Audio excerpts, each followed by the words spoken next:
और मैं कहता हूं भाव की दृष्टि से देखो, भगवान श्रीमद् भागवत में कह रहे हैं, यथा यथात्मा परिमृज्यते सौ मत पुण्य गाथा श्रवणाभिधाने। भगवान कह रहे हैं कान के रास्ते जाता हूं मैं भीतर। आप देखो इस मार्ग से कभी भगवान को जाना है, जिस मार्ग से भगवान को जाना है या जिस मार्ग से प्रभु को आना है, वो मार्ग तो श्री शबरी जी रोज बुहारती हैं, उस मार्ग को साफ स्वच्छ रखती है। एक ही सेवा तो कर रही है वो, एक ही सेवा। अच्छा वो मांगने में बड़ी निपुण थी ना। गुरु ने कहा क्या मांगती है? जब गुरु ने देखा ना ये छुपकर इतने समय से सेवा कर रही है, ये बड़ा सुंदर प्रसंग है ये। देखो शबरी सेवा करती है कैसे, छुपकर। हम अपनी सेवा को प्रकट करते हैं। फल कब आता है? जब जड़ जो है ना, मूल जो है वो भूमि के भीतर रहे, तभी वो बेल, वो वृक्ष फलीभूत होता है। उसको तो हवा से बचाकर रखा जाता है ना। जो मूल होता है, जड़ होती है, उसको हवा लगते ही तो पेड़ सूख जाता है। तो ऐसे ही जो हमारे जो पुण्य कर्म हैं वो कब फलीभूत होते हैं? जब उनको छिपा कर रखा जाता है, तब वो फलीभूत होते हैं। अच्छा हम करते क्या है? पाप को छिपाते हैं, पुण्य को प्रकट करते हैं। जो छिपाओगे वो बढ़ेगा। हम पाप छिपाते हैं तो मन में पाप बढ़ता है, पुण्य को हम प्रकट करते हैं, प्रकट होते ही वो घटता है। तो छुपकर सेवा करती हैं शबरी। जिसकी सेवा कर रही है उसको भी नहीं पता। फिर एक दिन देखा मतंग ऋषि ने, छिपकर देखा भाई कौन है ये जो सेवा कर रहा है। जब देखा तो प्रसन्न हो गए। अच्छा फिर छिपने के साथ साथ एक और गुण है शबरी जी में, वो क्या? बड़ा संकोच है।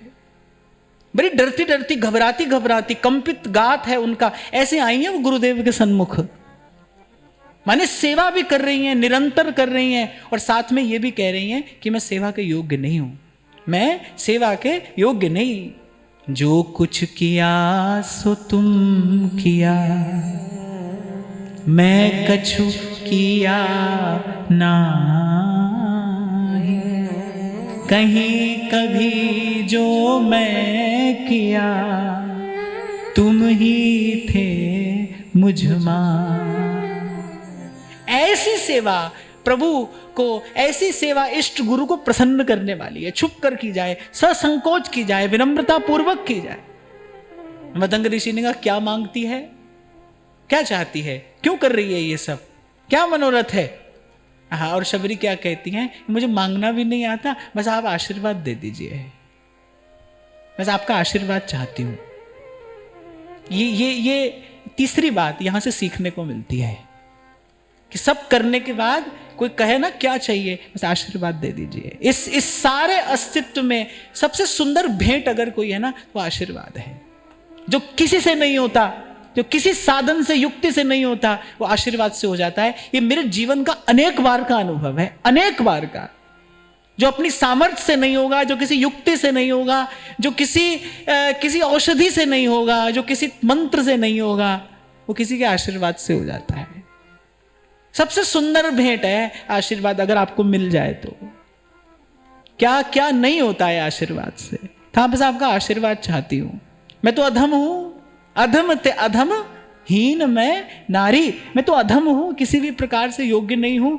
ये सेवा करने के योग्य भी मैं नहीं हूं। ये सेवा करके मैंने अपराध किया है, मैं तो दंड की पात्र हूं। जब वो वैसी विनम्रता, वैसा दैन्य देखा तो मतंग ऋषि का हृदय एकदम द्रवीभूत हो गया। अब उन्होंने कोई सोचा विचारा थोड़ी, उन्होंने कहा भगवान का अवतरण हो चुका है और तेरी विनम्रता ने मुझे बाध्य कर दिया है, विवश कर दिया है तुझे परम प्रसाद का दान करने को। जा तेरे घर चलकर भगवान आएंगे, तुझे ढूंढते ढूंढते आएंगे, तुझे खोजते खोजते आएंगे। मतंग ऋषि को दर्शन नहीं हुआ, वो तो पहले ही चले गए। कहा तुझे भगवान का दर्शन होगा और तुझे कहीं नहीं जाना, यहीं आएंगे भगवान। बस एक ही सेवा तो की, मार्ग बुहारती रही। जब आप बुरी बात सुनते हो, जब आप कोई अनुचित बात सुनते हो, ध्यान रखना आप वो रास्ता मैला कर रहे हो जिस रास्ते से भगवान को आना है।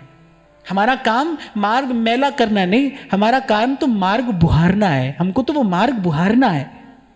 और उस मार्ग को बुहारने की विधि क्या है? ये जो आप और मैं रोज सुनते हैं ना, यही तो है उस मार्ग को बुहारना। कि भाई इस कान से भगवान की कथा सुन रहे हैं, कभी ना कभी इन्हीं शब्दों के साथ साथ भगवान प्रवेश कर जाएंगे। जब जब दीक्षा होती है तो क्यों कान में ही वो शब्द सुनाया जाता है? वहीं से जाना है भगवान को, वहीं से हृदय तक पहुंचते हैं भगवान। इस मार्ग को तो भाई झाड़ते बुहारते रहना है। हरि का नाम और हरि की कथा कहते सुनते, कथयन्त्यश्च माम नित्यम तुष्यन्ति च रमन्ति च।